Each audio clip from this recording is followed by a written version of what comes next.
नमस्कार। आज ना एक बड़ा ही मजेदार किस्सा लेकर आए हैं हम।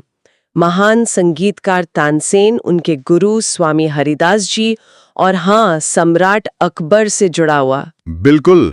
और ये किस्सा में मिलता है तानसेन के गुरु हरिदास जी का अद्भुत संगीत के कुछ हिस्सों से। हम इसी के जरिए थोड़ी गहराई में जाकर देखेंगे। हाँ, और समझने की कोशिश करेंगे कि भाई ये संगीत, भक्ति और वो जो अकबर की इच्छा थी अपने नवरत्न के गुरु को सुनने की, वो सब कैसे जुड़ता है। सही बात है।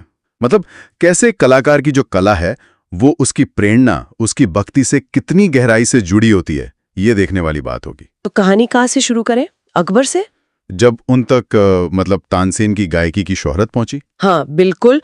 अकबर इतने इम्प्रेस हुए कि उन्होंने सोच लिया भाई ये कलाकार तो मेरे 9 रत्नों में मतलब नवरत्नों में होना ही चाहिए। लेकिन ये इतना सीधा नहीं था, है ना? नहीं, बिल्कुल नहीं।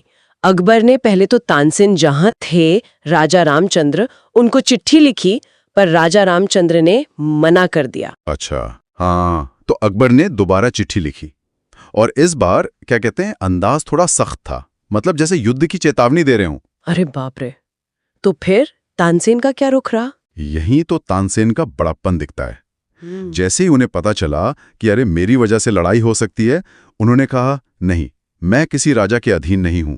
अच्छा। हाँ, बोले मैं एक आजाद कलाकार हूं और अगर युद्ध टालने के लिए मुझे जाना पड़े तो मैं अकबर के दरबार जाने को तैयार हूं। और इस तरह वो अकबर के 9 रत्नों में शामिल हो गए। वाह, मतलब कलाकार की गरिमा भी रखी और युद्ध भी टाल दिया। बिल्कुल। और फिर अकबर के दरबार में तो तानसेन ने धूम मचा दी। अकबर उनका गाना सुनते थे तो बस सुनते ही रह जाते थे।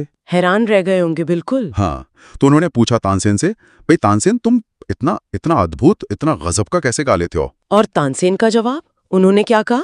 और तानसेन ने बड़ी मतलब नरमी से कहा कि ये जो कुछ भी है ये मेरे गुरु स्वामी हरिदास जी की देन है, उन्हीं का सिखाया हुआ है। अच्छा। और यहीं से कहानी एक नया मोड़ लेती है। यस। है ना? हाँ। अकबर की जिज्ञासा बढ़ गई होगी। बिल्कुल बढ़ गई। अकबर ने कहा, अच्छा तो फिर हम तुम्हारे गुरु को सुनना चाहेंगे। अब ये मुश्किल बात थी। हाँ, तानसेन ने समझाया, कहा जहाँपना मेरे गुरुजी कहीं आते जाते नहीं हैं, वो तो वृंदावन में रहते हैं, निधिवन में। निधिवन? हाँ सुना है। हाँ, और वो गाते भी हैं तो बस अपनी मर्जी से, जब उनका मन करता है, अपने ठाकुर जी को मतलब अपने भगवान को रिझाने के लिए, किसी और के लिए नहीं। लेकिन अकबर तो बादशाह थे, उनकी इच्छा को कौन टाल सकता था? सही कहा, वो कहाँ मानने वाले थे।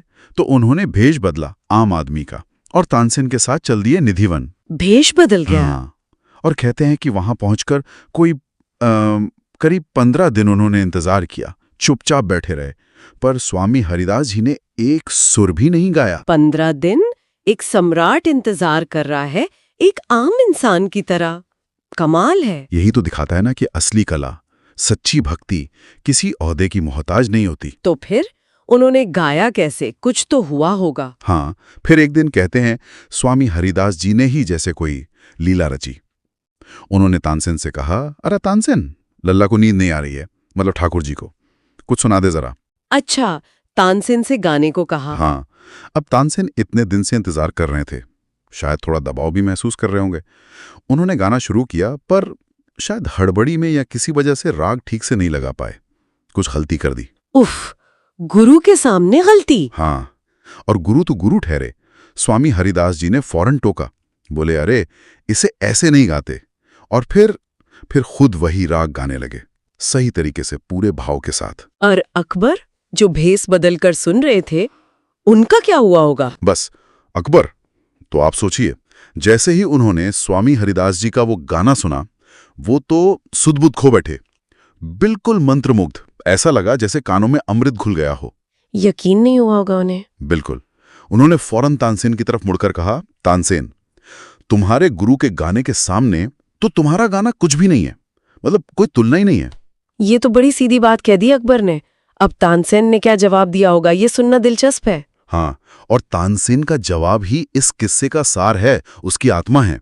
बताइए बताइए। तानसेन ने बड़ी शांत भाव से कहा, जहाँपना फर्क सिर्फ इतना सा है कि मैं तो इस धरती के बादशाह को रिझाने के लिए गाता हूँ, लेकिन मेरे गुरु, वो तो सारी दुनिया के बादशाह, पूरी कायनात के बादशाह के लिए गाते हैं, अपने कुंज बिहारी, अपने श्यामा श्याम के लिए गाते हैं। वाह, क्या बात कही, मतलब गाने वाले की नीयत, उसका इरादा और वो किसके लिए गा रहा है, ये सब मिलके संगीत को कहाँ से कहाँ ले जाता है। बिल्कुल, फर्क साफ है।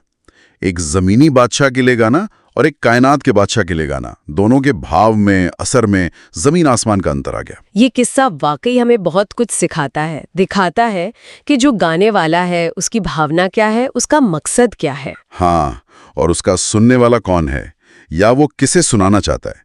ये चीजें संगीत की गहराई को एकदम बदल सकती हैं। और जाते जाते एक सवाल छोड़ जाते हैं सोचने के लिए। हाँ, कि क्या ये कहानी हमें कला, भक्ति और ये जो दुनियावी पहचान होती है, इसके रिश्ते पर सोचने को मजबूर नहीं करती? क्या सच्ची महारत हमेशा शोहरत या नाम की मोहताज होती है, या वो इससे कहीं आगे, कहीं ज्यादा गहरी चीज है? बिल्कुल, एक गहरा सवाल है ये, जिस पर शायद हम सब सोच सकते हैं।